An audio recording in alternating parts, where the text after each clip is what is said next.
Industrial catastrophes are not very frequent events, but are more common than many would like, and every decade has had a multitude of shocking disasters. The 1980s was no exception and definitely had more than its fair share, like for example the well-known ones in the form of Chernobyl, Hyper Alpha and Roswell, to name a few. These are the ones that are so devastating that the ramifications of such events have travelled well beyond the borders of the country of origin. But what I personally find more worrying are the smaller localised events, the ones that are not often reported across the globe, getting forgotten to time.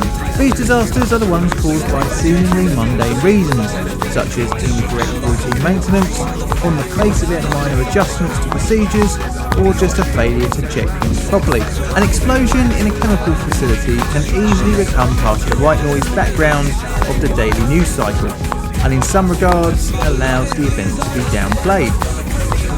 A disaster would rack up a death toll of 23 employees, injuring 314, and the company in charge would get a modest $5 billion fine, even though safety on the site was inadequately managed.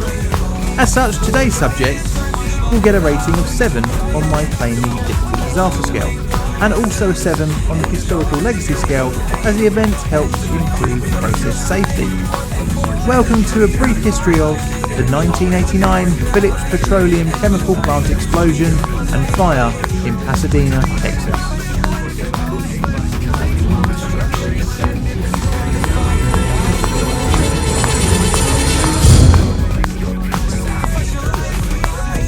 Phillips Petroleum was a petrochemical company with its history tracing all the way back to 1917, with the forming of the company by brothers Lee Elders Phillips and Frank Phillips, based out of Oklahoma.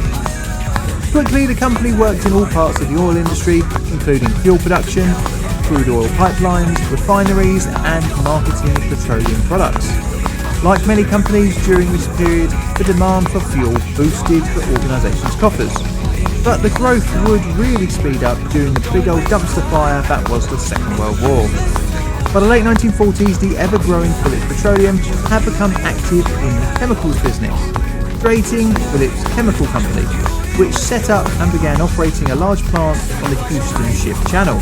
In the 1950s, the plant began producing polyethylene plastic, trademarked as Marlex. This was used in blow-moulded and rotationally moulded components. This will be the facility that we will be focusing on today, and would be the epicentre for a disaster nearly 40 years after it began operation. By the 1980s, the site was being used to produce polyethylene, which is one of the most common plastics used in bags, food packaging, and pretty much anything you use day to day. Making this material can be a dangerous process, as highly flammable gases are given off, which would be the cause for the disaster. But first, let's look at the process used by Phillips Chemical. High-density polyethylene is manufactured at plants 4 and 5 at the Houston Chemical Complex, at high temperatures and high pressures. The process uses a thing called a loop reactor, which is an arrangement of 30-inch diameter pipes mounted vertically in 150 feet tall continuous circular shaped structures. This heats and pressurizes the chemical mixture to 600 psi and to a temperature range of 82 to 110 degrees centigrade. The reaction is one of condensed polymerization of around 95% ethylene dissolved in isobutane. Hydrogen and hexene were also added to achieve targeted product quality specifications. As the reaction product gains mass in the loop reactor, it would eventually become heavy enough to drop out of the circulating reaction mixture. At the bottom of the loop reactor were setting legs, 6 in total and 8 feet long, but are used for collecting the polyethylene particles. Each leg had 2 valves, one at the top and one at the bottom. The upper consisted of an air-operated heat spool.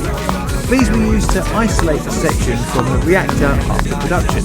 The bottom valves were take-off ones that were fed into the flash tank. Once the leg was full or clogged with product, the 8-inch ball valve would be closed. This was to stop the highly flammable gases inside the reactor from venting to the atmosphere.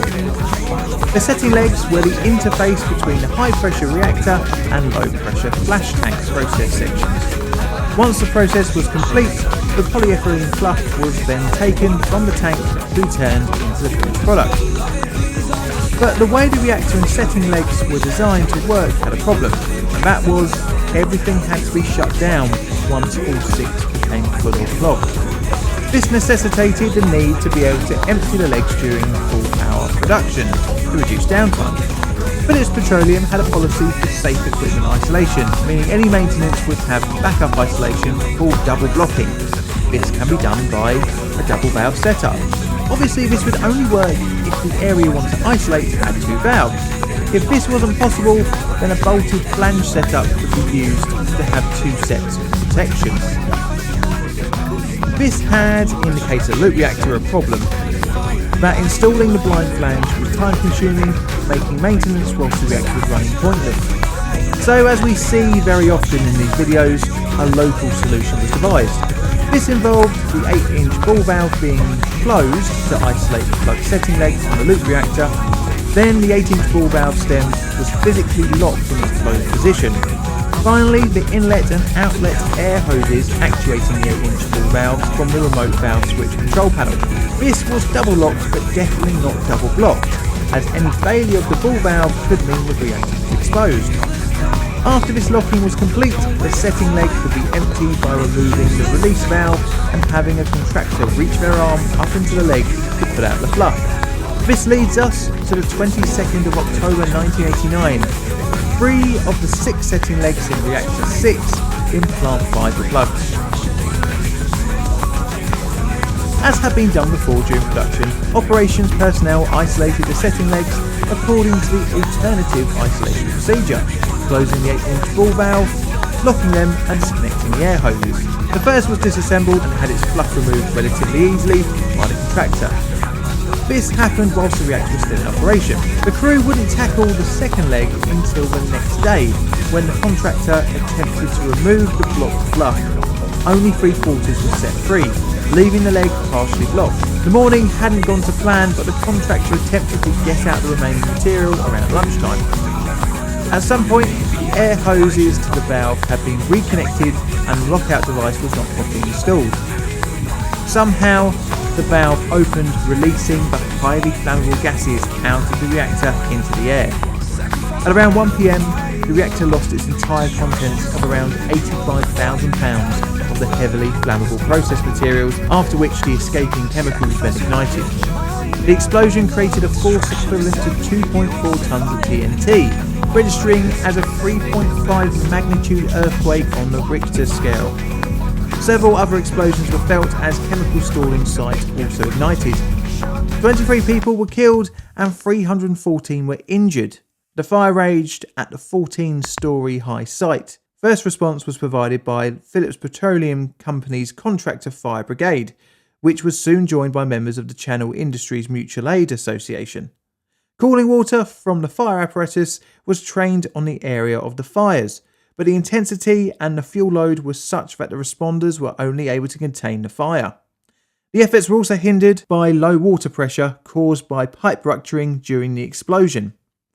Eventually, control over the fire was achieved by approximately 1900 hours, although smaller blazes continued throughout the night. Rescue and recovery of the victims from the explosion was severely hindered during the fire and even afterwards due to fears of structural collapse. A 1-mile no-fly zone was set up around the site to prevent anything being disturbed by aircraft downwash.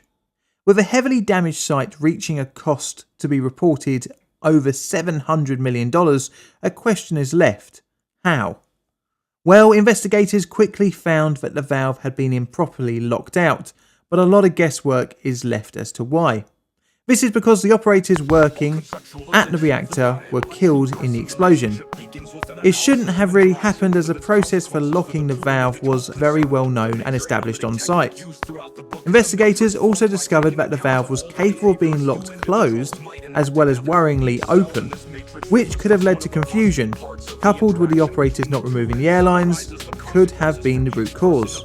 Regardless, the procedure should never have been allowed to happen without a blind flange, which would have been the form of double protection. and this was reflected in the investigation into the disaster, which found that Phillips Petroleum had a lack of process hazard analysis employing inadequate standard operating procedures. The legs came into question for not having a fail-safe block valve and an inadequate lockout tag procedure in the form of double-locked but not double-blocked procedure. Furthermore, there was an on-site lack of combustible gas detection and alarm system, which didn't give workers warning of an impending incident. Also, it was found that the fire wasn't helped by the presence of ignition sources and inadequate ventilation systems for nearby buildings. Phillips was fined $4 million for the infractions that led to the explosion, as well as improving working practices across the company and its sister enterprises. The ramifications from the event would spread widely across the whole industry, helping improve safety, although things are never as safe as they should be. This is a Plain Difficult production. All videos on the channel are Creative Commons Attribution Share Alike licensed. Plain Difficult videos are produced by me, John, in a currently sunny southeastern corner of London, UK. Help the channel grow by liking, commenting and subscribing. Check out my Twitter for all sorts of photos and odds and sods, as well as hints on future videos. I've got Patreon and YouTube membership as well, so check them out if you fancy supporting the channel financially. And all that's left to say is thank you for watching.